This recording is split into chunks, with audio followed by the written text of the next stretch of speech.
जय माता दी दोस्तों, आज की वीडियो में हम बात करेंगे माँ भगवती के चौथे स्वरूप की कि किस प्रकार हम उनकी आराधना करेंगे। दोस्तों, माँ भगवती का चौथा स्वरूप होता है माँ कुष्मांडा। आज की वीडियो में हम उनकी पूजा विधि के बारे में बात करेंगे।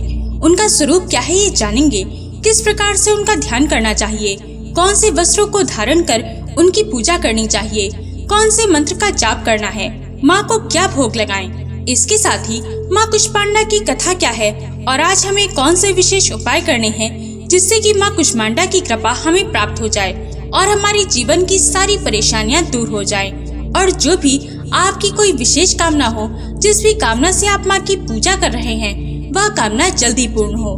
कौन सा मंत्र आपको जपना है, कौन सा भोग माँ को चढ़ाना है, ये सारी बातें आज की वीडियो में हम आपको बताएंगे।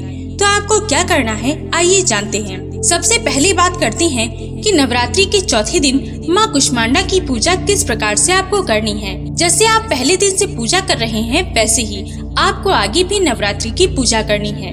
यानी कि सुबह जल्दी उठकर आपको स्नान आदि कर साफ स्वच्छ वस्त्रों को धारण करना है। माँ कुष्मांडा का प्रिय रंग नारंगी है और हरा भी है, तो यदि आप चाहें तो आप इन रंगों को धारण कर माँ की पूजा कर सकते हैं। जरूरी नहीं है कि आप रोज अलग अलग रंग के वस्त्रों को ही धारण करें। यदि आप ऐसा नहीं कर सकते तो कोई बात नहीं, ये पूरी तरह आप पर निर्भर करता है।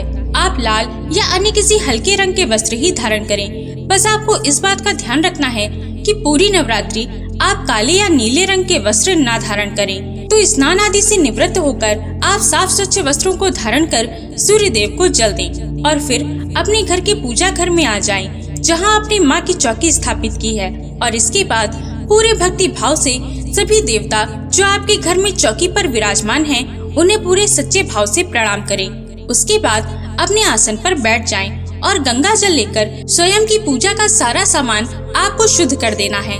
थोड़ा सा गंगा जल एक तरफ अपनी उंगलियों पर गिराकर उसे अपने मस्तिष्क पर 2 बार लगा लें। अब आपकी पूजा शुरू हो जाती है। अब आप पूजा से नहीं हट सकते जब तक आपकी पूजा पूर्ण नहीं हो जाती। तो आपके समक्ष एक शुद्ध घी का दीपक प्रज्वलित करें। उसके बाद आप कलश देवता की पूजा करें, गणेश जी की पूजा करें, भगवती माँ जगदम्बा को जो आपके घर में विराजमान है, उनका आप विधि विधान से पूजन करें। सबसे पहले आपको माँ कुष्मांडा का ध्यान करना होगा। उसके लिए आप अपने दाहिने हाथ में थोड़ा सा जल, अक्षत और फूल ले लें। फिर माँ कुष्मांडा का ध्यान करें, उनका आवाहन करें, उनके स्वरूप का ध्यान करें। अब माँ कुष्मांडा का क्या स्वरूप है जिसका आपको ध्यान करना है, तो देखिए, माँ कुष्मांडा की अष्टभुजाएं हैं, जिसके कारण उन्हें अष्टभुजा देवी कहा जाता है। उनके हाथों में धनुष, बाण, चक्र, गदा, अमृत कलश, कमल और कमंडल सुशोभित है। कहा जाता है कि संसार की संरचना से पहले जब चारों तरफ अंधेरा छाया हुआ था, तब देवी के इस स्वरूप से ब्रह्मांड का सृजन हुआ था। माँ कुष्मांडा का मतलब होता है कुमरा, और कुमरा एक फल भी होता है और सब्जी की कैटेगरी में भी आता है। और बहुत सारे भक्त कुमरे की बलि भी देते हैं, इससे माँ प्रसन्न होती हैं। तो माँ कुष्मांडा के उसी स्वरूप का आपको ध्यान करना है जो अभी आपको बताया गया। यदि आपके पास माँ कुष्मांडा की कोई फोटो या मूर्ति नहीं है, तो माँ भगवती दुर्गा की जो फोटो या मूर्ति आपने स्थापित की है, उन्हीं में आपको माँ कुष्मांडा के स्वरूप का ध्यान करना है और उसके बाद इनके बीज मंत्र का जाप करना है। माँ कुष्मांडा का बीज मंत्र है ऐं ह्रीं देव्यै नमः और दूसरा मंत्र है ओम कुष्मांडा देव्यै नमः। या आप इस मंत्र का भी जाप कर सकते हैं। या देवी सर्वभूतेषु कुष्मांडा रूपेण संस्थिता नमस्तस्यै नमस्तस्यै नमस्तस्यै नमो नमः।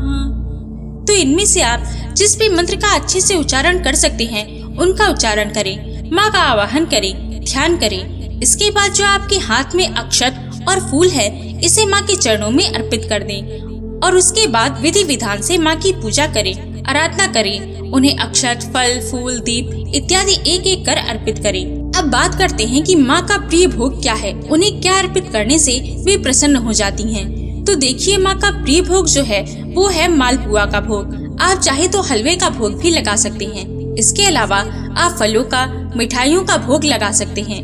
यदि आपके पास इनमें से कुछ भी उपलब्ध ना हो तो आप अपनी श्रद्धा भाव से अपने सामर्थ्य के अनुसार कुछ भी मिश्री, बताशे, शक्कर इत्यादि का भी भोग लगा सकते हैं। निश्चित ही माँ की कृपा दृष्टि आप पर जरूर बरसेगी और आप सामर्थ्यवान हो जाएंगे।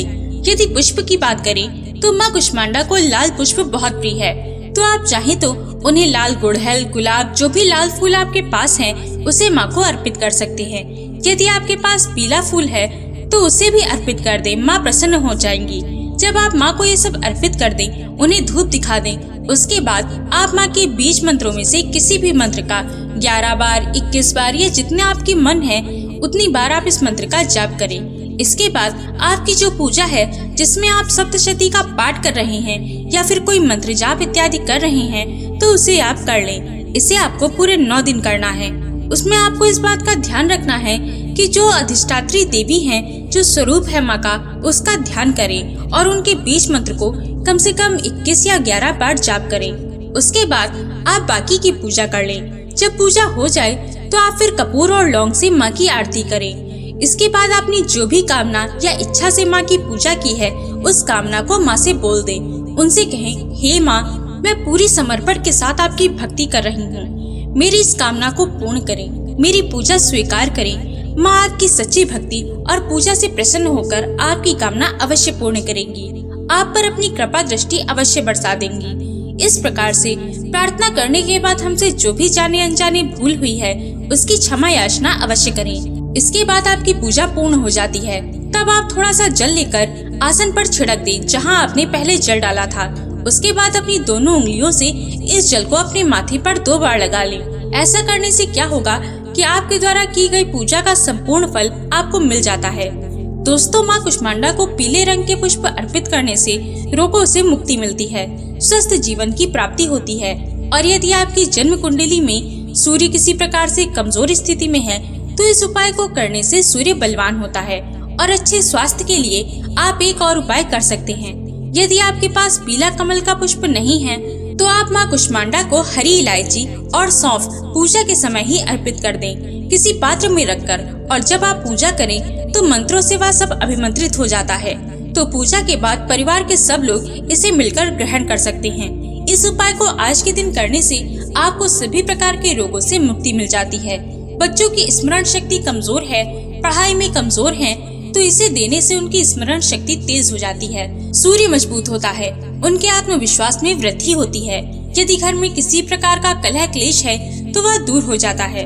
तो नवरात्रि के चौथे दिन आप इस प्रकार से माँ कुष्मांडा की पूजा करें, उपासना करें। माँ की कृपा आप पर निश्चित ही हो जाएगी। आशा है कि ये वीडियो आपको पसंद आई होगी। और भी जानकारी के लिए स्क्रीन पर दिखने वाली वीडियोस को एक बार अवश्य देखें। जय माँ कुष्मांडा।